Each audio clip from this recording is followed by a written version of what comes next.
विचारणीय विषय है कि जो पदार्थ शरीर से नाश होते हुए आनंद का अनुभव कराता है, यदि वह शरीर में सुरक्षित रखा जाए तो कितना आनंद देगा। दीर्घायु यानी लंबी उम्र होगी, स्वस्थ शरीर होगा, स्वस्थ मस्तिष्क होगा और शूरवीरता तथा स्फूर्ति प्रदान करता है। जिस पदार्थ से अनमोल बच्चा प्राप्त होता है, जिस पदार्थ से अनमोल बच्चा प्राप्त होता है, उसका नाश करना बच्चे की हत्या के तुल्य है। इतना बड़ा पाप, एक हत्या के तुल्य पाप बताया पूज्य गुरुदेव भगवान ने।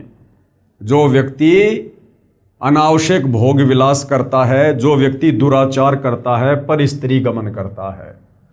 इसलिए दुराचार तथा अनावश्यक भोग विलास वर्जित है। अब यहां दो बातें भाई और बहनों, जिन व्यक्तियों ने परमेश्वर रामपाल जी से दीक्षा नहीं ले रखी है, जो अभी परमात्मा के विधान से अपरिचित हैं, उनके लिए परमेश्वर जी ने ऊपर समझा दिया कि दुराचार करना यानी पर स्त्री गमन करना या पर पुरुष गमन करना कितना बड़ा पाप है।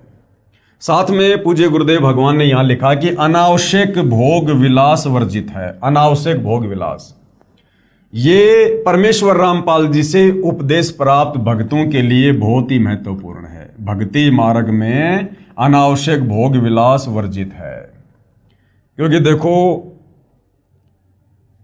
रजोगुण के स्वामी हैं श्री ब्रह्मा जी, और ब्रह्मा जी के रजोगुण के प्रभाव से यहां पर हर प्राणी भोग विलास करता है।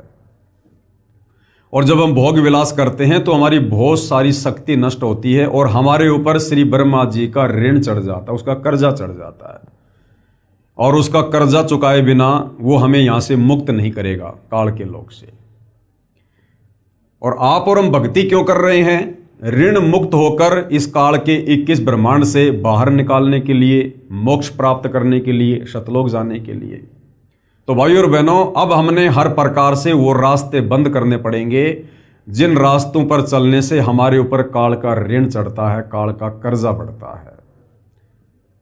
तो एक भगत के लिए पूज्य गुरुदेव भगवान ने अपना विधान बताया है कि भग भोग्या भग उपजय और भग से बचा न कोई, जो कोई भग से बचे भगत कहावे सोई।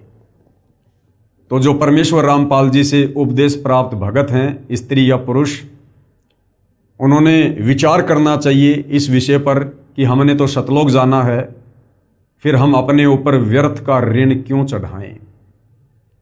तो जो भाई बहन शादीशुदा हैं या जो शारीरिक संबंधों में हैं, उन्होंने थोड़ा संयम बरतना चाहिए, थोड़ा संयम से काम लेना चाहिए। और एक समय भक्ति मार्ग पर हमारी ये स्टेज हो जानी चाहिए कि हमने इन कर्मों से बिल्कुल नफरत हो जानी चाहिए, हमने बिल्कुल दूर हो जाना चाहिए, यदि वास्तव में हमने इसी मनुष्य जन्म में मोक्ष प्राप्त करना है तो। अनावश्यक भोग विलास वर्जित है।